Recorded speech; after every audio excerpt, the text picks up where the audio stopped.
Hello, everybody. Welcome to another episode of The Shift with Ade Adeshida. Over the week, I've just been thinking about a young man who was born into the family of slave. I mean, his great-great-grandfather, great-great-great-grandfather, however you want to see it, were slaves, and also his father was a slave as well.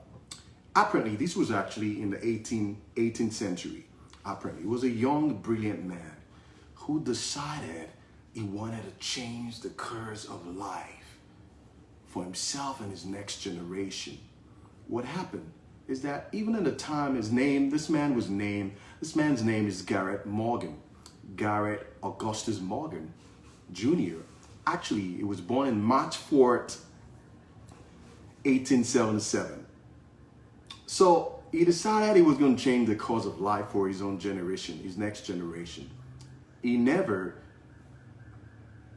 trapped himself down because he was birthed in the slum. You could imagine the circumstances weren't great for African American at that time. It wasn't good at all. It wasn't great at all. But this young man went ahead and probably sometime on the street was just looking how cars intercept each other, and it just probably the crisscrossing of cars, people yelling, not waiting for each other, just for one to go before the other, and sat down and what created the traffic light. Now, this was actually created in his imagination. Understand that the circumstances weren't great at all. The circumstances weren't great, but hey, your circumstance is not an excuse for you not trying. Or you could either say your circumstances are an excuse for you not to try. So Garrett Morgan decided to try something different. Decided to dare the circumstance. You can imagine at that time all the racial slurs and all that, how people look at you and say, well, yeah, look at him as a black man. What's he trying to do? Nobody. But besides that, understand the gravity of a story his parents must have shared with him. His great-great-grandparent must have shared with his great-great-grandfather or grandmother, and his great-great-grandmother would have shared that with his great-great-grandmother or father, and his grandmother would have shared that with his father and his mother, and his mom and father would have shared the history with them of all the pain, what they went through. But the big picture here I'm trying to talk about here is what? The power of imagination.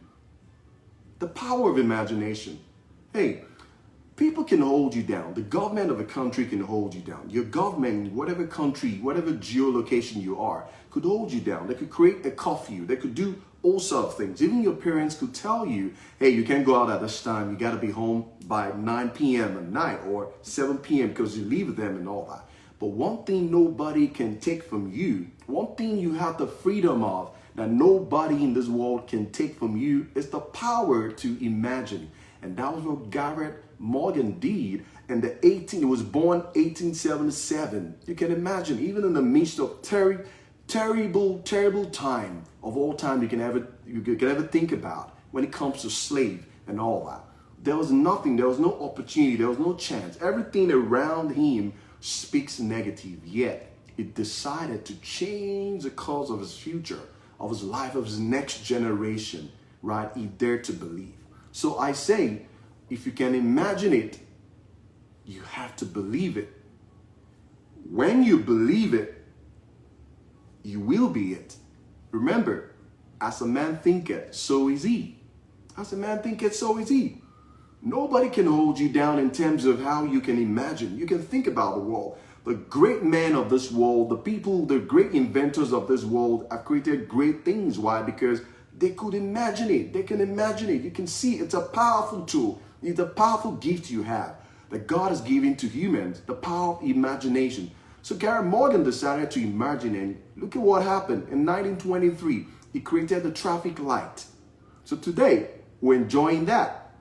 In fact, you can imagine, even in the midst of the situation, he did that. So, the circumstances may not be great, but the possibilities are infinite for you. The circumstances you find yourself right now, wherever you are, all over the world, okay, may not be great. But listen, the possibilities in it are infinite until you can sit down and imagine. Just for once, just go into that world, that creative world, and go sit down there. You could see yourself in Bahamas. You could even see yourself in London, in Paris somewhere. You could see yourself by the beach somewhere. It's a world you can shape, you can create. That's where great things are shaped and are created. Can you dare to imagine where you're going to be in the next 5 years or what you want to do? Because the world is waiting for your gift. The world is waiting for your talent. The world is waiting for your invention. So that someone can actually use that as a stepping stone to create something even better. So it got me thinking. I was thinking, and I was like, wow, I can't even imagine, being raised in that century. But this guy, Garrett Morgan Jr., sat down and could think about it. He could imagine it. So one, how do you go about this? Just imagine it. Just imagine it. Just imagine it. Just imagine it. Believe it, and you're going to be it. I know a friend of mine who is way older than I am. I think he's about 63 right now. And he told me a story about a story to life. He's a successful entrepreneur right now. And we sat down together, and he was just sharing stories with me and all that. And I was asking certain questions. And he told me, he said something, you know what, Ade, that, you may be birthed in the slum, but the slum is not birthing you. He said, my grandfather, my great-grandfather, none of them went to school. He's from West Africa. None of them went to school and all that. There was no opportunity. In fact, he was the first out of 9 children his parents had, and he's the first. He's not educated, but you know what? He said, I determined. He went to junior school and went to like a high school, and also so he started working in a company. And I said, but while he was working, he looked at himself, all trickled down to his line, his siblings and all that. A couple of them struggled to go to school and all that, but they were all still at the same category. In fact, he said at a point in time, he was really broke. It was broke. Like, he was married, he had 2 kids, he had 3 kids. And out of the 3 kids he had and all that, his wife never respected him. There was a hard-working man, and things were very tough for him. But he said someday he just sat down and thought about himself. He said, well, I'm in this circumstance right now. I find myself where I can make the best out of it. So the job he was doing at the time, he was a nice guy that everybody just take a turn and like to send him. He was an errand boy that goes around for everybody.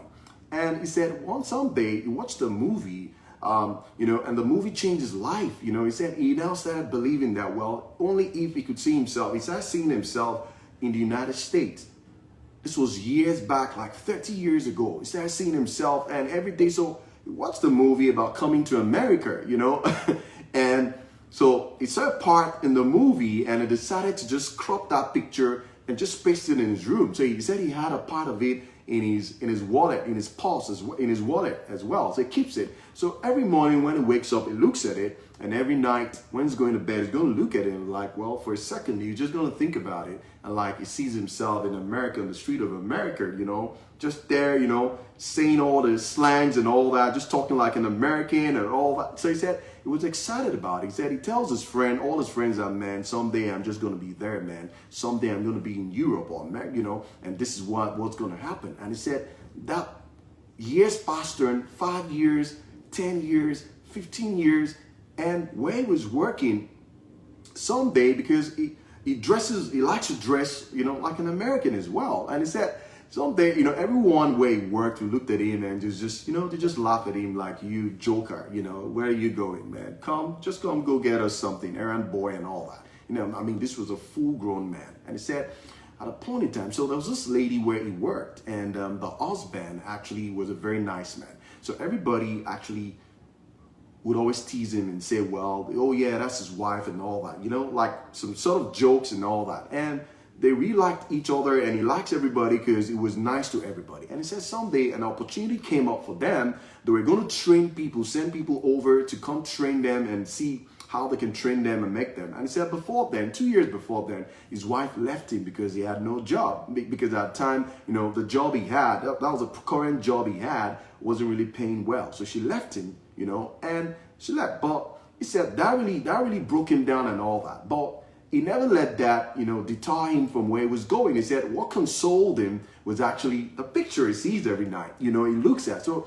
he started cropping out pictures of good places, beautiful places like in America, in San Francisco, all the, Disney World and all that. And he would say to himself every night, and his kids would say, man, someday we're going to be there, Don't worry, I'm going to get you there. And they will go to bed, in fact, as a matter of fact, he started learning about certain things, about the state. So here he comes after 15 years, okay?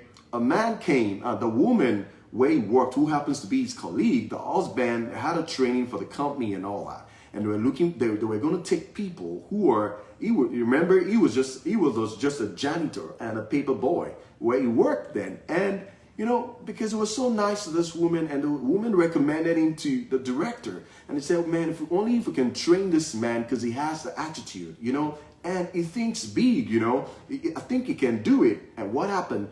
The recommendation worked, and they tagged him along. They included him amongst those who were going to come over, go to the United States for training, right? And that was it. Yes, he imagined it, he believed it, and it happened. 15 years later, he found himself right here. Had the training. They were here for 2 months. The company paid for everything, food and all that and all. I said while he was here, he would go out there, just grab the sand on the floor and, just hold it, grab the snow and hold it. He said, in fact, when he was going back to Nigeria at the time, it was going back to his country at the time, what happened? He actually picked up the snow sometime and held it, to the airport. I tweeted and I said, well, this is not going to be the last time I'm going to be here. And he went back. And all of a sudden, while he was here, he made friends and all that and met people. But the story was, in the long run, just 8 months down the line, after he returned back, right, what happened?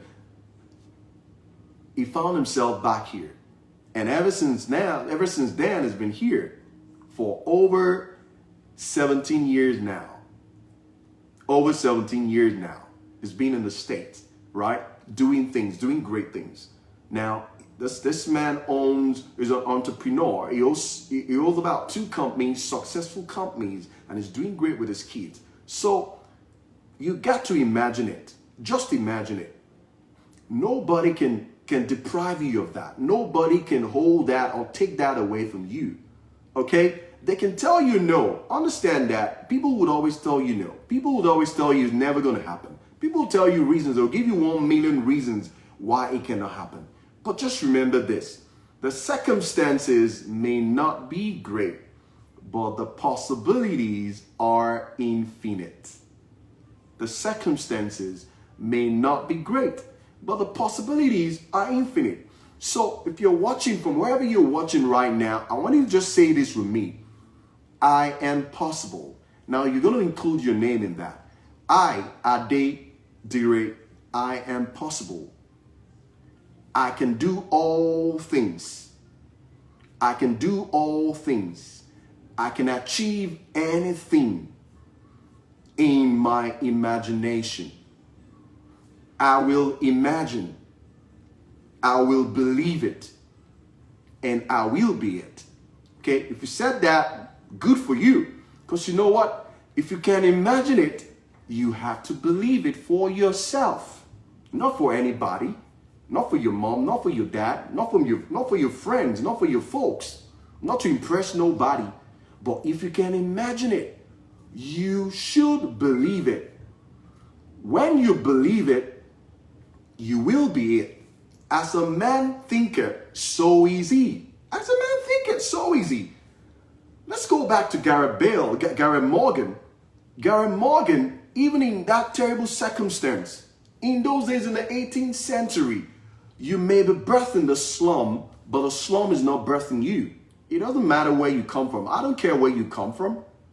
Everybody come from somewhere. And you got to understand, you may be there watching and say, oh, well, it's good for you. It's good. No. Even if you find yourself where you are, the circumstances are not always perfect. But there are endless possibilities in it. But you have to see it. How do you see it? In the power of your imagination. You can see the possibilities in the power of your imagination. That's where your power is. That's what nobody can take away from you. That's what your boss cannot take away from you. Even if they threaten you, they're gonna fire you from that job. Okay, understand something. There's something, you're pregnant of something. Yesterday is gone and buried. You're pregnant of tomorrow, but today is where you'd ever be. And where's today is the future. What are you pregnant of? Just imagine it. Just imagine it. Secondly, you got to break the barrier. Isn't that amazing? 2, you have to break the barrier. Ask yourself, look at your family tree. What have people done for ages, for generations, that they've never been able to achieve? It might be that the highest person that ever went to college in your family just went to high school. Period. And you try to go to high school, they tell you it's never possible. I'll tell you a story. It's all about how much school you go. It's not about how much education you get. Because your education doesn't make you wealthy. But the point is, how do you see yourself? You got to imagine yourself a success. Because nobody is going to give it to you. Life will never give you what you want. But you got to get into life to take what you want out of life. The world is so tough on everybody. The rich, the poor. There is no exemption. But this is somewhere you can live in your imagination, in your world you can create on your own, where there's no limit to how much you can think. Just look at that man, Garrett Morgan. Even in the midst of that, you can imagine the kind of information that trickled down from his great-grandfather to his mother and father. They passed on to him. Hey, listen, you're a son of a slave. You got to behave yourself, man. Listen, you can't do above. Just leave. So long as you survive, then you're good. You can just leave. But this guy decided to say to himself, hey, mom, okay, I understand you. There's, there are facts from what you're saying. But the truth is that I want to change the course of my next generation. I'm not going to live as a slave. I'm not going to live with a slave mentality. I'm not going to let that deter me from where I'm going. I'm not going to let that hold me down. I'm not going to let my past trap me down because I failed several times. No. But right here, I'm going to think because I know I'm free up here. So you're free in your imagination. You are free. Nobody can hold you down because you have the power to imagine. And Garrett Morgan went ahead in 1923 to create the traffic light. In fact, he created that and made that out of all the chaos going around. And imagine what people would have said to him. Hey, what's wrong with you? What do you think? Imagine even after creating that, trying to bring that out and show people, they look at him and say, what's wrong with you, man? What can come out of a slave, a son of a slave? But that guy never let the background voices deter him. So what are the things you've been thinking about? What is that business you've been thinking about? What is that thing you want to do? That each time you share that with your family, each time you share that with your friend, they just look at you. Going to the story of my friend, my older friend I told you about. This is it. In fact, now when he went for his interview, he said his interview was free, was very quick. I mean, he got it. He got the visa years back. He got the visa, and guess what? He said he got back home. That's the, that's a powerful one. He said he got back home, and he showed his visa to his brothers. Just imagine what they said to him when he told me. He said they looked at it and said, oh, brother, man, this is fake. This is not possible. Hey, don't get yourself into trouble. Nobody in this family has ever done anything like this. This is fraud. Don't get yourself into trouble. He said, whoa. He said that really touched him. But he said, you know what? He went back into his room. He brought out the picture he's always had in his wallet for over 10 years. Different pictures. They started looking at places like, wow, finally I'm going to leave the shores. I'm going to do it. But remember, the background voices were still telling him. So even when you imagine, understand that there's going to be some background voices that will tell you why it will never happen.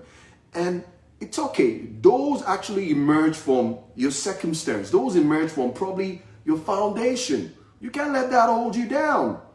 See, the circumstances weren't great for African Americans at the time when Garrett Morgan invented the traffic light. It wasn't a great time for African Americans. There was no Black Lives Matter. Everybody would just have to, in fact, if you can live the day you want to survive, you're just going to thank God that you can go out there, you can walk in the farm, you can survive. But you know what? Garrett Morgan became an entrepreneur, a successful entrepreneur, and a community leader. But he never even stopped there at creating the traffic light. He created other things. But I'm just saying, this emerged from the power of his imagination. So, again, I want you to say this. I can do all things. All things, all things, all things. And say these, all things are possible. All things are possible for me. All things are possible for me. Through God. All things are possible. Through God. All things are possible. You know what? But the possibility is going to start from you. Because God made everything perfect. He created everything in his own image. And that's the truth. So you have the mind of God. You're beautiful on your own. You're amazing on your own. You are a unique being. You are very unique. Wherever you are watching this, you are very unique. You are amazing. But I need you to go into your imagination. Go to your imaginary world and go create that thing. Imagine if Garrett Morgan never did the traffic light. What would have happened? Would that different sort of invention come up after then? I mean, reinventing it, making it better and all that. But somebody had to start it. So what's that thing you try to imagine every time you're shutting yourself down? When you look around, you say, man, the circumstances are not right. There ain't going to be a perfect circumstance, you know. There's never a perfect circumstance. But the possibilities therein are infinite, only if you can pull through it. And the fact that nobody is even going to hold you down and say, don't think. So you got to break the barrier. What barrier do you have to break? Dare to be different. Dare to be different. Share this video to people around you. Share this video around to the naysayers. You can convert them to start thinking positive. Come on now. Be crazy enough to believe. You got to be crazy enough to believe. Garrett Morgan was crazy enough to believe that he could change the world. And look at it today. A legacy. Ain't that amazing? A legacy. He wasn't scared. He was birthed in the slum, but the slum was not birthing him. There are many like you who have innovative ideas waiting to be birthed. Many like you out there. So I want you to go out there and birth that thing you're carrying. You're pregnant of it. It's right there. Don't give up on it. Don't give up on it because people are saying things. No. Imagine it. Imagine it. Imagine and dare to be crazy about it. Just like my friend I told you about. And what happened? His family told him, oh, well, they even saw it. They saw it. They saw his visa 15 years ago. And they said, hey, no, this is not possible. So even when you share your dreams with people, you show them even the fact they can still deny it. But that doesn't change your belief on what you believe in. But today, endless stories. Imagine if Garrett Morgan gave up because his great-great-great-great-grandfather to his parents were slaves. Imagine if you heard the story his parents told him, which are facts, okay, and truth, but he decided to understand it. He decided to learn about his history, but he never let his history hold him down from changing his next generation. So what is that dream you have? You've been thinking about. You can imagine it. Number 3, you got to do it anyway. You got to do it. It costs you nothing to imagine. It costs you nothing at all to imagine. Just like Garrett Morgan was an African American, born during the slave era in the 18th century. He had a great history of his generations before him being slave, maligned, made to believe they're nobody. But he decided to break that curse. He decided to break that barrier, break himself off of it, and become who he knew he wants to become, who God wants him to become. So you got to do it anyway. It costs you nothing. You know, it's going to cost you nothing. So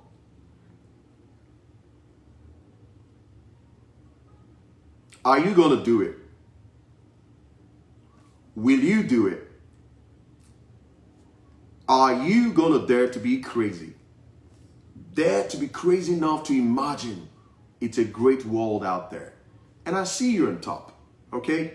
I see you on top. I believe in you.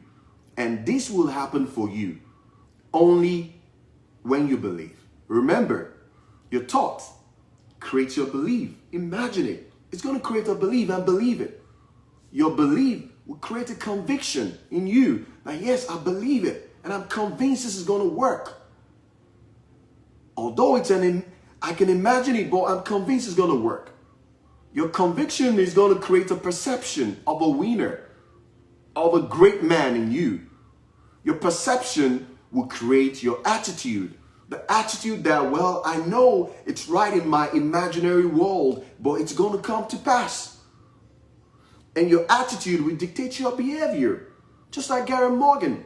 In fact, in the midst of that, they never wanted to give him credit for that. But you know what? He never gave up, even though they weren't going to give him the credit for that at first. So those challenges are going to be there. They never want to give him, but in the end, they had to give it to him.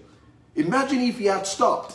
Think about it. Today, you'll be walking, you'll be driving on the street, and you'll be waving hands. Hey, hey, stop. Everybody will be yelling at each other, trying to cross. But this man had to create that. And look at it today. It's made the world a better place. So I challenge you today. Dare to imagine. There are endless possibilities there. There are endless possibilities there. I want you to dare to imagine. Create that thing because it's going to come to light. Hey, I believe so much in you. And I'm going to leave you with this. When people tell you it will never happen,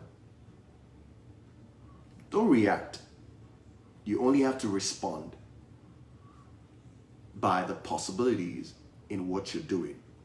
In fact, your response should be the action of how you succeeded, so they can read about you and learn how to make impossibilities possible. Hey, thank you for joining me today. I appreciate this.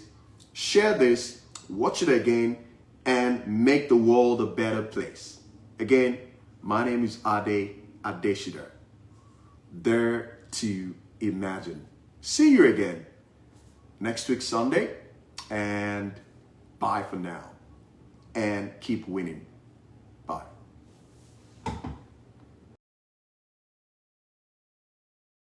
Things, So I'm going to speak about attitude today, and I'll give you a story.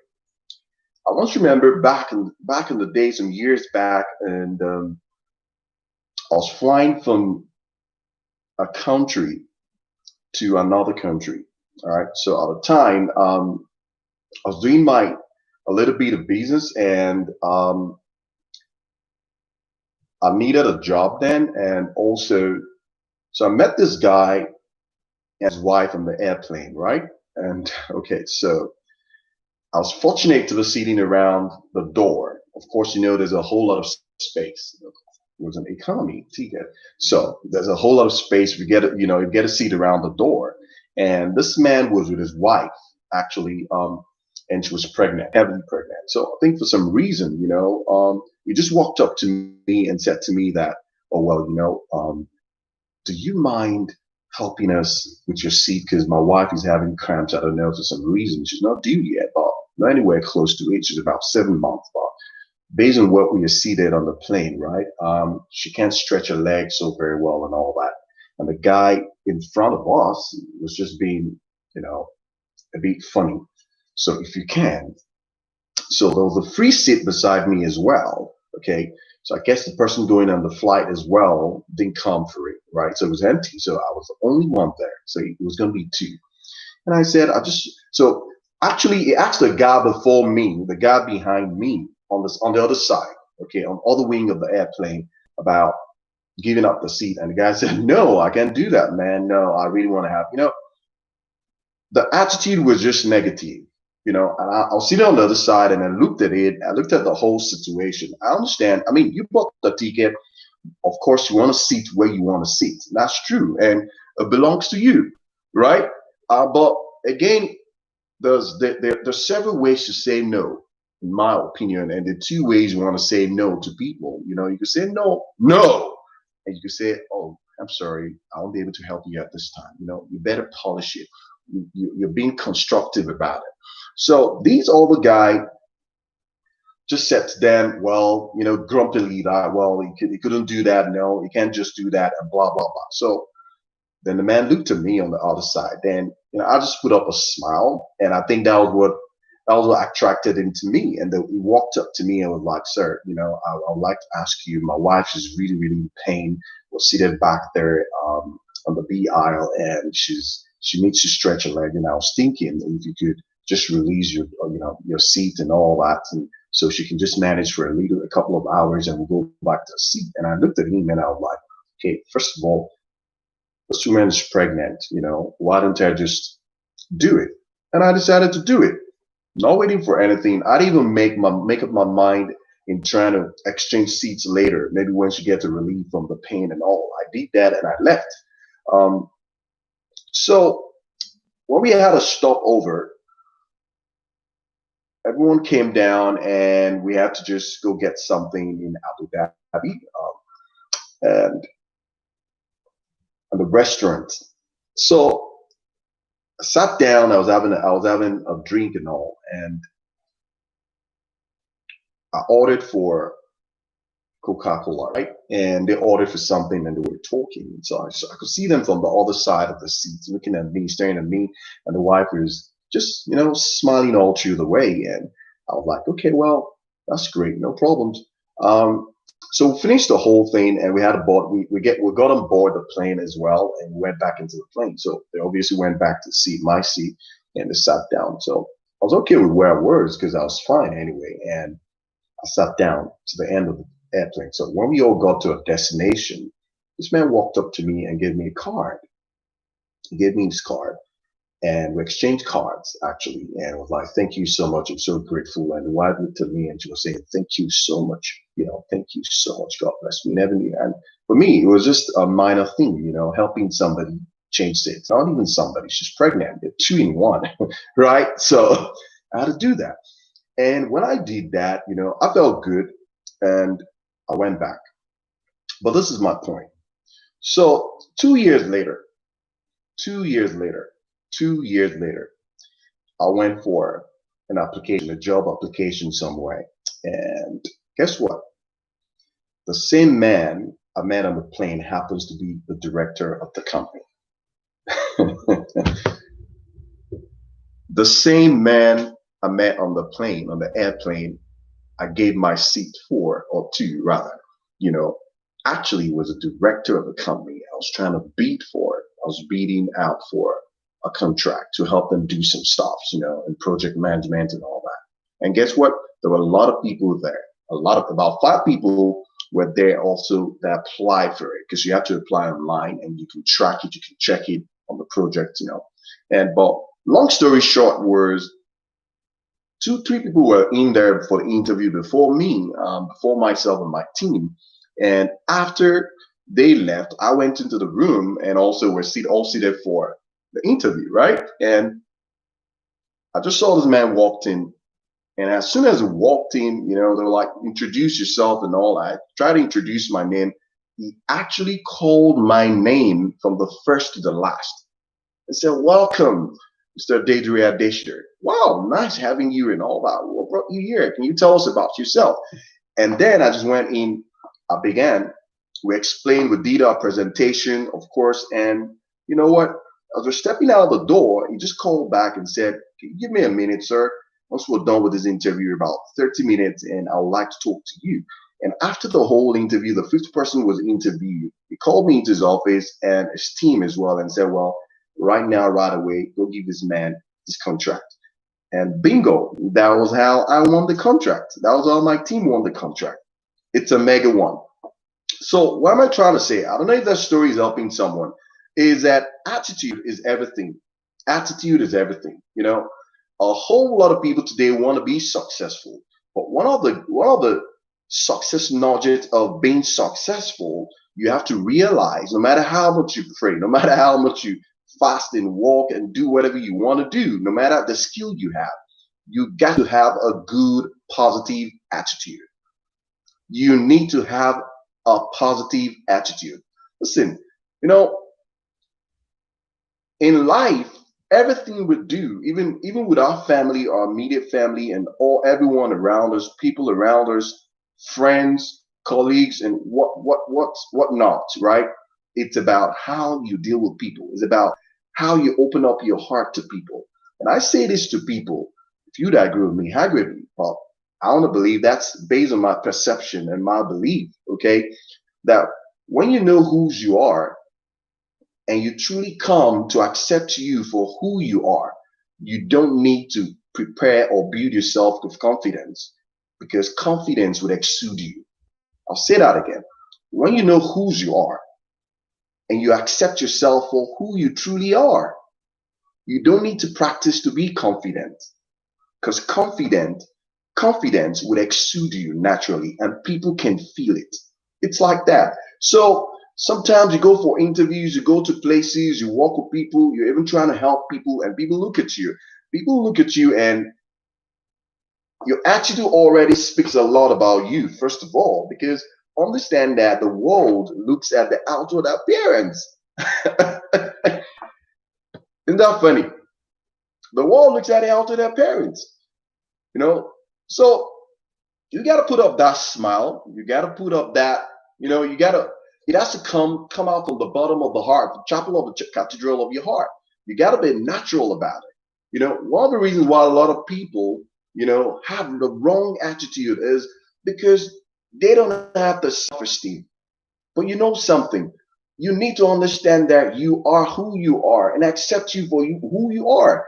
Then you can move forward. When you take inventory of you, of who you are, you can understand that, well, I'm shot in this direction. Then I need to grow myself and become it. You don't have to be afraid because nobody is going to kill you. But one more thing is that, listen, you may be birthing the slum, but the slum is not birthing you. Yes, you may be birthed in the slum. You may come from a family, a poor family. Who cares about that? Accept you for who you are. Great people in the world today, rich people, countless people, I can count them right now today. They are people who came from nothing. They weren't born with silver spoon at all, but they were able to grow themselves to become great people. You see, and also you got to understand that attitude goes along with you being grateful as well. Some people ask for help, and when you help them, they probably ask you for a dime or $5, and you give them $1, and they look at you like, well, I just asked for $5 and you give me a dollar. What's the dollar going to do? When you are grateful, you will be grateful. The reason why a lot of people don't get a lot of things, positive things coming into their lives, okay? Because you see, what goes around come around, and this world, understand that, is ruled by divine God, right? And whatever you sow, you reap. So when a man is grateful, he will be grateful. You got to be grateful for every single thing you have. And when you're grateful, when you don't have to practice being grateful, it has to come from the bottom of your heart. You see, so when you're grateful, you'll be grateful. And that's it. I like to use um, an example. And he healed them and told them, go to the pool and wash yourself and go show yourself to the king. And they all went there. It was an instruction. They all went to the river, they washed themselves, and what happened? They could see. But you know what? Just one of them came back and said, thank you, sir. One of them, just 1 out of 10, came back and said thank you. And based on that scriptures, it means that the man had a 360-degree healing. So you see, sometimes people can even test you. Your boss can test you. Your friends can test you. Your families can test you. People can test you and see how grateful you are. So learn to be grateful. Learn to be grateful. Learn to be grateful. Because you know what? In every crisis always occurs at the curve of change. I would say crises always occur at a point of your shift. Well, the reason why you haven't had some shifts in your life or some positive shifts in your life is as a result of you not being having the right attitude. Those who have the right attitude have the right momentum towards life. The drive towards life, they move along in life and they can do great things, they do better things. Because you see, your attitude is an energy. You go into a room with a positive attitude, it's contagious. It's going to affect a whole lot of people. It's like love as well. So put up the right attitude and you're going to see a change in your life, in your business, in everything you do, even around the people around you. Some people go to places and they look at themselves and they don't even say hello. They don't even say good morning. They don't even say good afternoon. They don't even say good evening. That's just basic courtesy, for people. And you got to be the carrier of positive attitude everywhere you go. Because when you go there, it moves. I'll use an illustration about a story I read in a book and also one of my a mentor. And he said each time, because he travels a lot and he has a jet, a private jet. And he said each time he was traveling, he's right there in his jet and they're about to take off. Now, just trying to remember the name of the traffic guys. I'll just use the word traffic warders or so. The guys that hold the light and direct the plane to move and all that. So he talked about this lady there that for good 8 months, each time he got into the plane, he was so excited to just look out the window and look at this lady to see if she was the one actually controlling the stuff. Now, what about her was she was always smiling. He said she was always smiling. For good 8 months going to a year, she was just putting up a smile, a beautiful smile. She just comes and says, smile and says, that really affects me because I look forward to it. Because sometimes even some of the staff,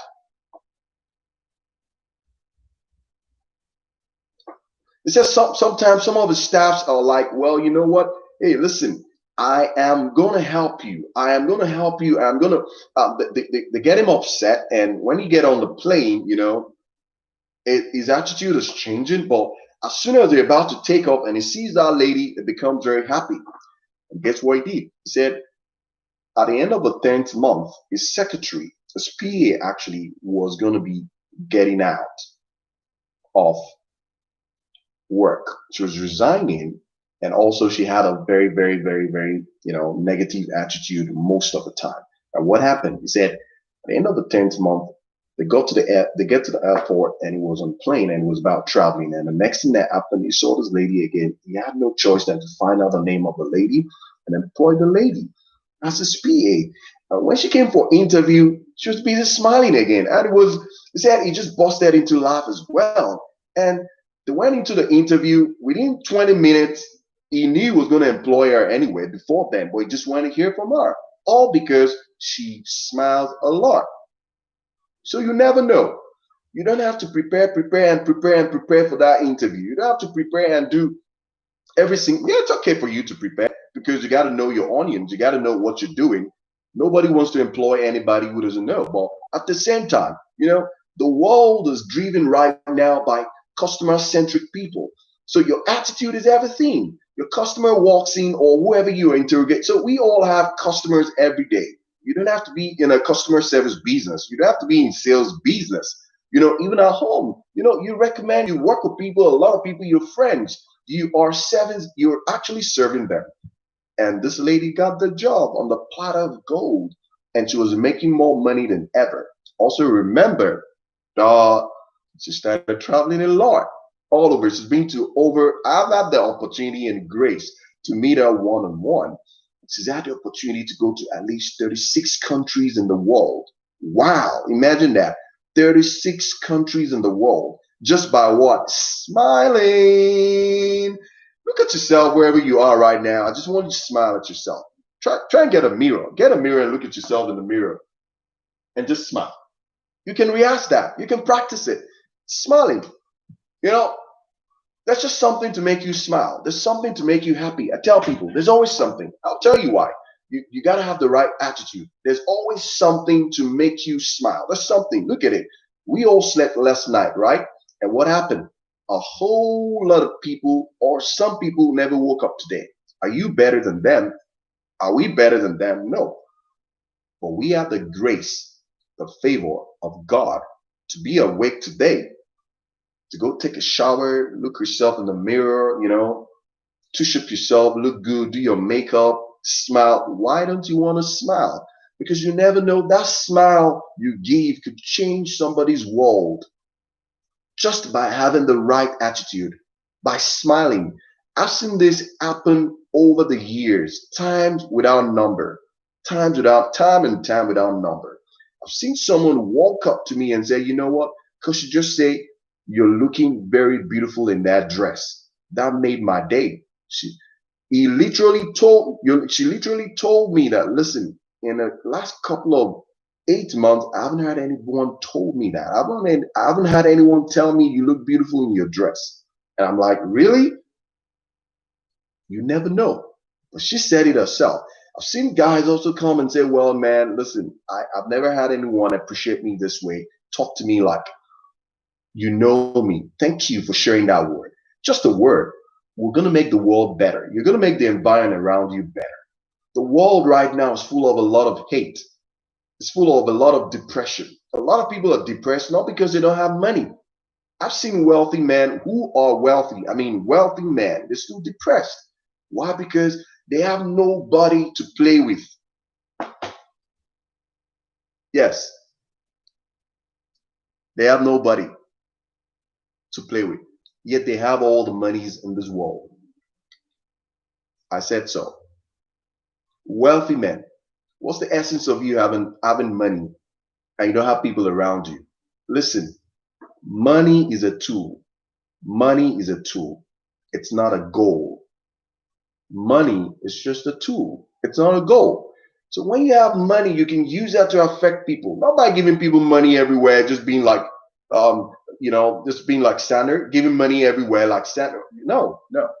You can affect life. You can touch lives. You can look for NGOs, how you can help people, how you can help make life better for other people. It's all about how many things you do. You don't have to be great to start anything. You just have to start to be great. Like Les Brown said, you don't have to be great to start. You can start to be great. And that's the only way you can grow in the level of life. That's the only way you can grow in everything you do in life. So tell me, plug in there, chat in there, and tell me about your experience. Let's have this conversation. What's your experience? What have you done before that your attitude has gotten you positively or even negatively? The things you want to look back at yourself, because you want to take inventory of yourself and become a better you, because I see the best in you. That's it. Put it right there in the chat, a story. You can email me at theshift.shift@gmail.com.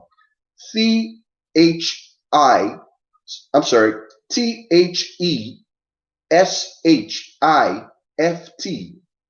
period. That's dot SHIFT@gmail.com.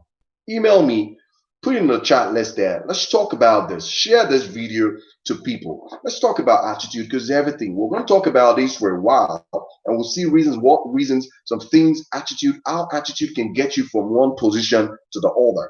I've seen that happen. I've experienced that. I have people around me who've experienced that, because you're not trying to pretend. You're just being your natural self. You are being your natural self. Because, sometimes I've seen attitude help people in crisis. Yes, it helps people. Because you know what? Like I said earlier, crises always occurs at a curve of shift. Because you know what? Prayer ain't going to do everything at all. Nope. You can pray from now. There are a lot of things prayer is not going to do. Yes, a lot of things prayer will not do. because you don't need prayer. It's a principle of life that God Himself created. All right? Man, we are designed, we can do what we can do. Where prayer comes in is what you cannot do, that only God can do, can make happen. Take, for instance, in the house, you've got different kind of dishes in the house, right? You probably have a goosey soup, you probably have pasta and sauce. You probably have all sort of, you know, food in the house. It's all cooked now and it's stored up in the fridge for you to just go there, only for you to go there, scoop it out and put it in the microwave. It's warm and you bring it out and eat. But you decide to sit down there and say, Lord, oh Lord, I need this food. I need to eat this food. Meanwhile, the jollof rice in the fridge, or this pasta in the fridge for you to eat, already cooked. All you just need to do is scoop it out and warm it and eat it. Man, you're going to be there. You're going to starve yourself to death. Also, you're looking for a job. You're jobless and you're looking for a job. You never sent out your resume to companies. You're not practicing. You're not reading. You're not studying, and there's something around you can go get, and you say, well, Lord, I just pray I get this job. I just pray I do this. There's no resume, there's nothing. Or even if you sent your resume, you never rehearse or practice how the interview is going to go. You are going to fail woefully, because God is not in support of those who don't help themselves. Heaven helps those who help themselves. I'll give you an example to that in the best book in the world, the Bible. It was about a child, the son, the boy that had the five loaves and two fish. He preached when Jesus Christ finished preaching, and there were about 5 million people, and he said, these guys are hungry. What are we going to give them? And he called Judas and was like, man, because he was a treasurer. It was like, so what's going to happen? Well, Rabbi, we have no money. We don't have money. We don't have enough money to feed all those people. Now, looking around, to figure out that there was a boy that had 5 loaves. The boy was willing to leave it, to give it. So what do you have in your hands? Now, it takes a very strong positive attitude as well. Because when you have the right attitude, you want to help everybody. You want to share. You're selfless. You'll be selfless. When you possess the right attitude, you will be selfless. You'll be selfless because you want to make sure the people around you are better. If you are better and the people around you are not better, I bet you everybody will go down the drain. So he left it. He gave it out. And what happened? It was blessed, raised up and blessed. And what happened? The power of multiplication came upon it. So you got to practice. You need to have the right attitude. You got to have the right attitude. Attitude is everything. And I know and I want to believe you have the right attitude, because it's on the inside of you. Remember, I always say this, that your thoughts create your beliefs. Your belief of yourself creates your conviction. Your conviction creates your perception. Your perception creates your attitude. And your attitude dictates your behavior.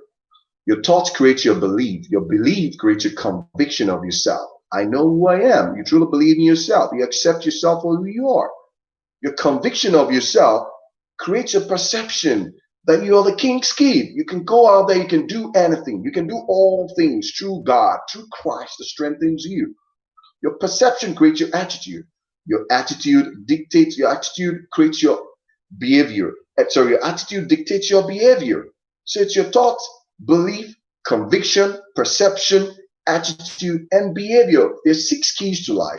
If you can sit down, analyze yourself, take inventory of yourself, you will see that there's a lot more to you on the positive than the negative. Because when you realize who you are and truly accept yourself for who you are, there's nothing, anything, anybody says about you that's going to affect you. You're just going to dust it off. You're going to dust it off. You're going to dust it off because it doesn't matter at all, because you know who you are. That's the way it is. So I'm very grateful for everyone who's joined this today. Like I said, it was going to be short, and we're going to be doing this next week, Monday. We're going to meet next week, Monday again, and we're going to share this. And We are going places together. Like I said, we are going to help ourselves to remove to that level where we can have the right attitude. But understand, it's right there on the inside of you. You just need to activate it. You need to activate the right attitude on the inside of you. Seriously, I want you to take time to look at yourself and ask yourself, take inventory, take stocks of yourself. Because you know what? You can lie to everyone around you, but you can't lie to yourself. And the worst damage you can ever do to yourself or anyone can do to himself is to lie or try to convince himself of who he or she is not. So you truly know yourself, because I believe in you. And the world is waiting for the expression and the manifestation of that great potential on the inside of you. Don't die with those gifts. You can save a life by just having the right attitude, by just smiling, by just saying hello, by just saying thank you. It means a lot to a lot of people. Make up your mind today to be the best of you, not the best of someone, but the best of you. Till we meet again, I see you on top. This is my story. It's not changing. Ade Adeshida. Remember, this is the shift. Your destiny depends on it. Bye for now.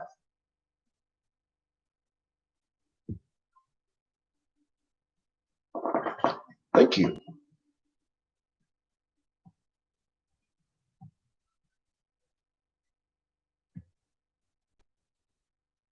Be strong.